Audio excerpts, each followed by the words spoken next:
It does not negate the fact that Vance brought up something as trivial, talking about you should say thank you, and accusing him of being disrespectful. That does not negate the fact that Trump and Vance came across as bullies. When Stephen A. Smith shows up to work, you know somebody's ego is about to get bodied. But when he walked into the studio this time, suit crisp, voice loaded, brows raised like he'd just seen a man commit fashion, political, and verbal crimes all at once, it was clear. JD Vance was about to get cooked. Because when it came to the Zelenskyy and Trump meeting, JD Vance showed up like a man auditioning for the role of most condescending guy at the cookout. And Stephen A., he wasn't having it. Let's talk about what pushed Stephen A. over the edge. It wasn't that JD Vance was loud. It wasn't just that he was smug. It's that he directed all that verbal venom straight toward Volodymyr Zelenskyy like the man was some junior intern taking a coffee order wrong. But if you Mr. President, with respect, I think it's disrespectful for you to come into the Oval Office and try to litigate this in front of the American media. Right now, you guys are going around and forcing conscripts to the front lines because you have manpower problems. You should be thanking the president for trying to bring an end to this conflict. Let's be clear. Zelenskyy might be a world leader. He may have stood firm through invasion, crises, and chaos. But to JD Vance, he was just another name to steamroll, another accent to mock, another opportunity to flex on a guy with real stakes on the line. If you are enjoying this video, don't forget to subscribe to the channel and leave a like. He wasn't defending Zelenskyy's policies, he wasn't taking sides. Stephen A. was calling out the sheer disrespect the way JD Vance looked that man up and down like he was handing him a parking ticket. This wasn't a disagreement. This was a power play, an ego trip with a microphone. Stephen A. said JD Vance treated Zelenskyy like a substitute teacher who mispronounced his name, and he wasn't going to let that slide. Stephen A. said, there's disagreement, then there's dismissal. And JD, you were out here dismissing that man like his voice didn't matter. JD showed that when it comes to diplomacy, he brings the volume, but leaves the respect at home.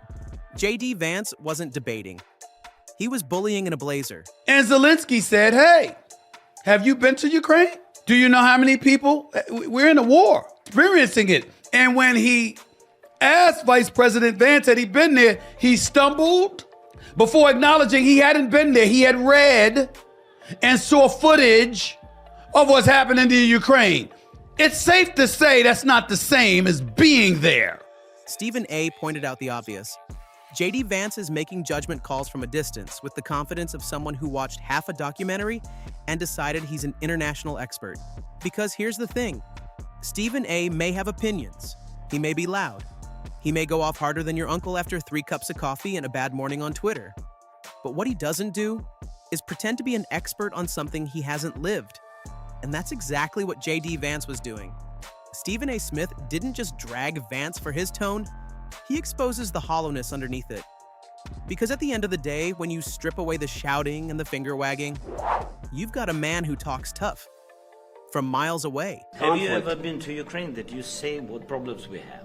I have been to. Come once. I've actually watched and seen the stories, and I know what happens is you bring them on a propaganda tour, Mr. President.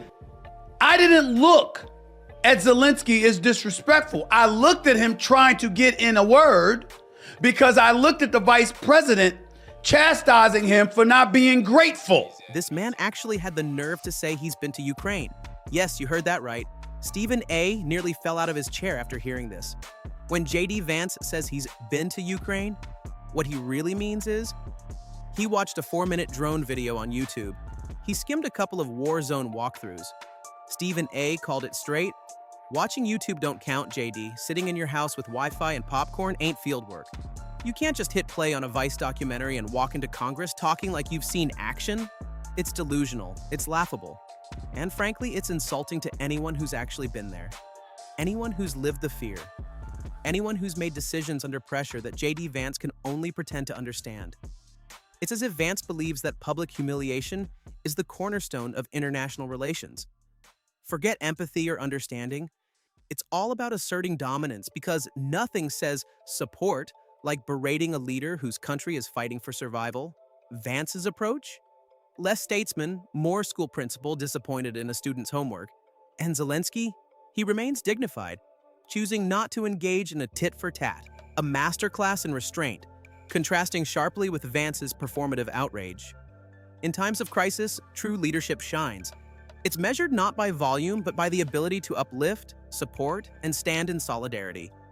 Perhaps it's time JD Vance takes notes. Donald Trump and JD Vance are running scared. What's up with all of this stuff about how legal action may be taken because Biden decided to drop out of the race? Wait a minute. When he took the presidency, initially he alluded to himself being a one-term president, that he was going to be a stopgap to pave the way for a younger generation. So President Biden steps down from the 2024 race, and suddenly, JD Vance and Donald Trump are acting like the rules of the game have changed mid-play. They're not just surprised, they're contemplating legal action, as if Biden's decision is some grand betrayal of democracy. Vance, who once criticized the idea of political elites making decisions behind closed doors, is now upset that Biden made a personal choice about his candidacy. The irony is palpable. Legal action? For a candidate deciding not to run, it's almost as if they're forgetting that Biden had long hinted at being a transitional figure to the next generation of leaders. Perhaps instead of threatening lawsuits, they should focus on articulating their vision for the country. After all, elections are about offering choices to the voters, not about locking in opponents for convenience. In politics, as in life, change is the only constant. Leaders step aside, new ones emerge, and the democratic process continues. Maybe it's time for JD Vance and Donald Trump to embrace that reality. So my point is this.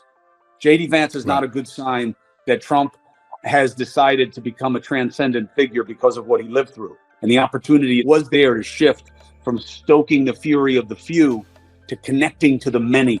We're desperate for it. JD Vance started as a guy who was an interpreter of like, of Crackertown, of like the Hillbillies. Hillbilly Elegy was his book. Now he's become that. He's put out some of the most useless and obnoxious commentaries since the assassination attempt. I mean, let's be real. JD Vance once compared Trump to Hitler. Now he's his biggest supporter. That's not transformation, that's opportunism. And if Trump is aiming to be a transcendent figure, someone who rises above politics because of personal growth or hardship, aligning with someone like Vance sends the opposite message. Vance, who previously likened Trump to historical villains, now stands by his side, perhaps hoping that collective amnesia is a national pastime. Cuomo muses that if this is the path to becoming a transcendent figure, then perhaps consistency is the hobgoblin of little minds and political campaigns. In this theater of the absurd, where yesterday's adversaries become today's allies, and convictions are as stable as a house of cards in a wind tunnel. As the political theater rolled on, with its ever-shifting alliances and performative displays of loyalty, Cuomo's skepticism served as a grounding force. In a world where principles could be discarded as easily as yesterday's talking points, his voice was a necessary counterbalance. A reminder that while politics may be a game of perception, the stakes are all too real. And if JD Vance and Trump hope to be remembered as anything more than opportunists in the grand drama of history, they'd need to offer something more than just a well-timed flip-flop. Yeah. What is it that they teach y'all at Yale that JD Vance exercised with such fluidity? One of the things that they teach you is to moderate your voice so that you always seem like you're the person who's in command and in control. Some of the stuff is just psychological. So I kept doing things like, I agree with you. That's disarming. But then he would say, I agree with you, and then turn around and say something completely false. But if you combine the two, concede something that doesn't matter and then lie about something that does, you can convince a jury of anything. There's a dangerous kind of persuasion at work in our politics, one that doesn't rely on brute force but on calculated misdirection. Few understand it better than JD Vance. You see, Vance has mastered the ancient art of concede the dumb stuff, lie about the big stuff. It's like a magician distracting you with a shiny quarter while he steals your entire wallet. First, he acknowledges something obvious, something no reasonable person would dispute. Yes, the economy is struggling for many Americans. But then comes the shift. Having established himself as a reasonable voice, he redirects blaming the wrong causes, proposing the wrong solutions, all while sounding perfectly logical. And that's the real danger. It's not the outright lie that convinces people, it's the half-truth wrapped in sincerity. In courtrooms, in politics, and in media, this tactic works because it disarms skepticism. By the time the deception becomes clear, the damage is already done. Seems like Yale might have paid off for Vance. If you're trying to be a slick villain, that is.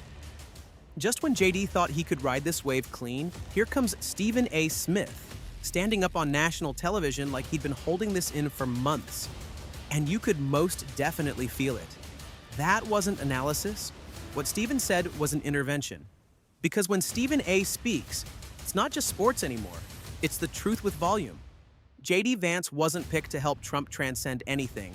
He was picked to amplify the noise, to bark on command, to swing wild and hope nobody notices the empty talking points. As the pressure rises, the race tightens and the country pays attention. Stephen A. said what we're all thinking. You're not ready. You're just loud. If you enjoyed watching Stephen A. call out JD Vance for what he is, you'll enjoy our video on Seth Meyers bashing him even more.